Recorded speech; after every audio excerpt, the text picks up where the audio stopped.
আসসালামু আলাইকুম রহমতুল্লাহি ওয়া বারাকাতুহু। ইন্নাল হামদুলিল্লাহ নাহমাদুহু ওয়া নসল্লি আলা রাসূলিহিল কারীম, আম্মা বাদু, ফাউযু বিল্লাহি মিনাশ শাইতানির রাজিম।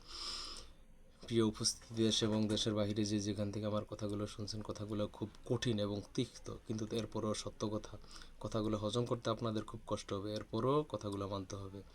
আমরা গর্ব করি আমাদের প্রতি পাড়ায় মহল্লায় কওমি মাদ্রাসা দিয়ে পুরা দেশ চেয়ে গেছে। কওমি মাদ্রাসা আমাদের গৌরব, কওমি মাদ্রাসা আমার অহংকার। যদি স্পষ্টতই বুঝেন, কওমি মাদ্রাসা এই জাতির কোনো উপকারে আসে না, বরঞ্চ কওমি মাদ্রাসা দিয়ে জাতির অনেক ক্ষতি হয়েছে, অনেক অবনতি হয়েছে। এই দেশের মানুষ কওমি মাদ্রাসাকে যেভাবে মহব্বত করে, কওমি মাদ্রাসাকে যেভাবে লালন করে, ধারণ করে, সম্মান করে, ওই হিসেবে কওমি মাদ্রাসা এই জাতির জন্য জিরো পরিমাণ উপকারও আনতে পারে নাই। 1-2% তো দূরের কথা, জিরো পরিমাণ কোনো উপকার এই জাতির জন্য করতে পারে নাই। এই জাতির উপকারে আসে না। আপনি যদি বলেন দেওবন কত বড় বিশাল মাদ্রাসা, এই কওমি মাদ্রাসা, দেওবন মাদ্রাসা সারা ভারত জুড়ে হিন্দুদের যে জুলুম, অত্যাচার, নির্যাতন, নিপীড়ন মুসলমানদের উপরে, দেওবন মাদ্রাসার কোনো ভূমিকা নেই ভারতে। তাইলে এইরকম প্রতিষ্ঠান থেকে লাভ কি, যে এইরকম প্রতিষ্ঠান মুসলমানদেরকে রক্ষা করতে পারে না? এরপরে আসেন হাটহাজারী মাদ্রাসা, লালবাগ মাদ্রাসা, ফুটিয়া মাদ্রাসা। এইসব মাদ্রাসা বাংলাদেশের মানে মুসলমানদের ঐক্যের ভিত রক্ষা করতে পারে না, বরঞ্চ যুগে যুগে মুসলমানদেরকে ফাটল ধরাইছে। বাংলাদেশে হেফাজত ইসলামের সবচেয়ে বড় সমর্থক এবং কওমি মাদ্রাসার সবচেয়ে বড় সংগঠন সেটা হইল হেফাজত ইসলাম। এই হেফাজতে ইসলাম বাংলাদেশে যুগে যুগে জাতির মধ্যে যত বিভ্রান্তির, ফেতনামূলক ফতুয়া দেওয়ার সব দিছে, এবং এই হেফাজত ইসলাম জাতির বড় ক্ষতি করছে। এই জাতির বড় শত্রুতা ভাবাপন্ন যে পরিবেশ তৈরির যত কার্যক্রম সব করছে, এবং হেফাজতের যত কয়েকটা আমির ছিল, শুধু জুনায়েদ বাবুনগরী ছাড়া সব কটা ফেতনাবাজ, জাতীয় গাদ্দার, মুনাফেক, বেঈমান। বর্তমান যেটা আছে মুহিবুল্লাহ বাবুনগরী, এটা তো ইহুদি খ্রিস্টানদের চেয়েও খারাপ। এটা মুসলমানদের ঐক্য নষ্ট করার বড় ভূমিকা রাখছে। আহমদ শফি, হেরে এক সময় সম্মান করতাম, হের ডাকে আমি শাপলা চত্বরে আসছি, হের ডাকে 3টা গুলি খাইছি, হের ডাকে জুলুম নির্যাতনের শিকার হয়েছি। তো এই আহমদ শফি শেষ পর্যন্ত আওয়ামী লীগের দালালি করছে এবং গোলামি করছে, শেখ হাসিনার হাত ফায় চুমা দিছে, কত কিছু করছে। অসভ্য, নির্লজ্জ, বেহিয়া এইসব লোকেরাই হেফাজতের আমিরের নেতৃত্ব পায়। বর্তমান যেটা আছে, এর সে বেহায়া নির্লজ্জ কোনো মানুষ হইতে পারে মুসলিম তো দূরের কথা, আমার জানা মতে নাই। ও এত বড় নির্লজ্জ মুখোশধারী শয়তান হেফাজতের আমির মুহিবুল্লাহ বাবুনগরী। এরপরে কওমি মাদ্রাসার মধ্যে কি যোগ্যতা আছে? কোনো যোগ্যতা নেই শুরুর থেকে শেষ পর্যন্ত। আমি নিজেও কওমিতে কিছুদিন হইলেও পড়ছি।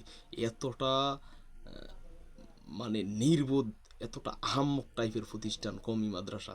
দেখেন কি প্রতিষ্ঠা করতে পারছে। এই দেওবন্দ থেকে শুরু কইরা সারা বাংলাদেশে, সারা দুনিয়ায় শত শত হাজার হাজার লাখ লাখ কওমি প্রতিষ্ঠান, এরা কোনো ভূমিকা রাখতে পারেনি জাতির জন্য। এরা এই দেশ গড়ার জন্য, সমাজ গড়ার জন্য কোনো একটা ভূমিকা পালন করতে পারে নাই। এরা একটা বিসিএস ক্যাডার তৈরি করতে পারে না, একটা সিভিল ইঞ্জিনিয়ার তৈরি করতে পারে না। পুলিশ প্রশাসন, বিজিবি, র্যাব, বিমান বাহিনী, নৌবাহিনী, সেনাবাহিনী, কোনো একটা বাহিনীতে তাদের একেবারেই নাই, ভূমিকা নাই বড় ধরনের। ন্যূনতম ভূমিকাও তাদের নাই। যে পুলিশে আছে, র্যাবে আছে, সেনাবাহিনী আছে, কোনো একটা বাহিনী তারা এখনও পর্যন্ত নিজের হাতে নিতে পারে না, আয়ত্তে নিতে পারে না। তারা একেবারেই ভালো কোনো ব্যবসায়ীও না, কোনো সেবকও না। একটা সমাজসেবক, ভালো সমাজসেবক থাকে, তাও তারা নাই। একটা ভালো ব্যবসায়ী তাদের মধ্যে নাই। আছে একটা ব্যবসা, কি ব্যবসা? ধর্ম ব্যবসা। ধর্ম ব্যবসাটা কি? ধর্মরে ফুজুগিরা মানুষের নরম অন্তরগুলারে একেবারেই অ্যাটাক কইরা ভয়ভীতি দেখাইয়া কিছু টাকা পয়সা সংগ্রহ করব, আর নিজেরা একটার পর একটা মাদ্রাসা করবো, একটার পর একটা মাদ্রাসা করবো। এগুলোই তাদের ব্যবসা প্রতিষ্ঠান। তাদের চালের ব্যবসা নাই, ডাউলের ব্যবসা নাই, চিনির ব্যবসা নাই, আদার ব্যবসা, লবণের ব্যবসা, কিছু নেই, আছে খালি ধর্ম ব্যবসা। একটার পর একটা কমির প্রতিষ্ঠান করব, নিজেরা সম্পদ করব, এটাই তাদের ধান্দা।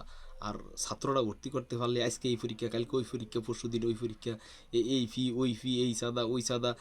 আপনার দলীয় সন্ত্রাসী রাজনীতিবিদরা যেভাবে মানুষের কাছ থেকে চাঁদা আদায় করে, এটা তো জোরদবরদস্তি, তারা খারাপ, তারা জানে, কিন্তু এরা মানুষে এমনভাবে কৌশলে চাঁদা আদায় করে, মানুষ বুঝতে পারে যে ন্যাকের জন্য কাজ করতেছে, আসলে সবই চাঁদা।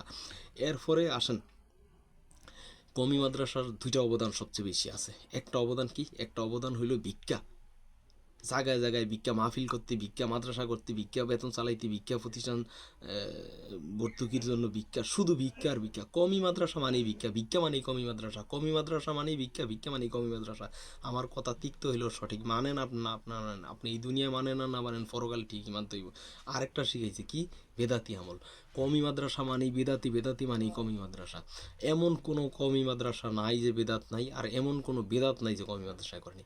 আপনার এই যে 40 বেদাত, এটা কে করে? কওমি মাদ্রাসাওয়ালা করে। এই 4 দিনের বেলাত কে করে? কওমি মাদ্রাসাওয়ালা করে। এই যে খতম পড়া, মুদ্রা 40, এগুলো কে করে? মুদ্রার বাড়িতে খতম পড়া, মানুষ অসুস্থ হইলে খতম পড়া, এগুলো সব কওমি মাদ্রাসাওয়ালারা পড়ে। আপনি যান আলিয়া মাদ্রাসা, স্কুল, হাই স্কুল, এরা এইসব কাজ করে না।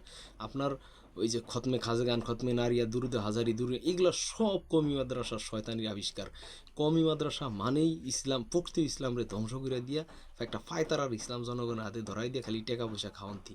এরা এমনভাবে সমাজটারে লুইটা বুইটা ধরছে, একটা সন্ত্রাসী, নির্লজ্জ সন্ত্রাসীরও এইভাবে জনগণের কাছ থেকে টাকা আদায় করে না। এই কওমি মাদ্রাসার মুখোশধারী সন্ত্রাসীরা যতটা না আদায় করতেছে, আর একটার পর একটা খালি প্রতিষ্ঠান করে কার নামে? নিজেদের নামে। এটা কি ওয়াকফ প্রতিষ্ঠান নাকি? এরপরে এই বেদাতি আমলগুলা দিয়া পুরা সমাজ সয়লাভ করে দিছে, আর মানুষদেরকে বোঝায় আমরা খুব বুজুর্গ, এই করি সেই করি। এই মুহূর্তে কওমি মাদ্রাসার সবচেয়ে বড় নোংরামি যেটা, সেটা হলো বেদাতি আমল। রাসূল সাল্লাল্লাহু আলাইহি ওয়াসাল্লাম প্রকৃত সুন্নাহ বাদ দিয়া সব বেদাতি আমল। আপনি দেখেন, এই এখন বাংলাদেশে যারা ইমামতি করতেছে, তারা সব 100-র মধ্যে 90, 92, 95% কওমি মাদ্রাসার। একটা মসজিদও নাই কওমি মাদ্রাসার হুজুরা যেখানে ইমামতি করে যে ইয়ে দেয় না, যে কয়েকটা আছে, কিছু আছে ইয়ের মুনাজাত দেয় না সলাতের পর, এটা হলো আলিয়া মাদ্রাসার বেশিরভাগ। আর 2-4 জন হাতে গোনা থাকলে আর উন্মুক্তভাবে ইসলাম নিয়ে চিন্তা করে, এরা একাগ্র ঘোড়া কমই না। আর ঘোড়া কমই যেগুলা এই যে হেফাজত কেন্দ্রিক, চরমনাই কেন্দ্রিক, এগুলা সব একেবারে বেদাতের আখড়া, বেদাত দিয়ে সয়লাভ।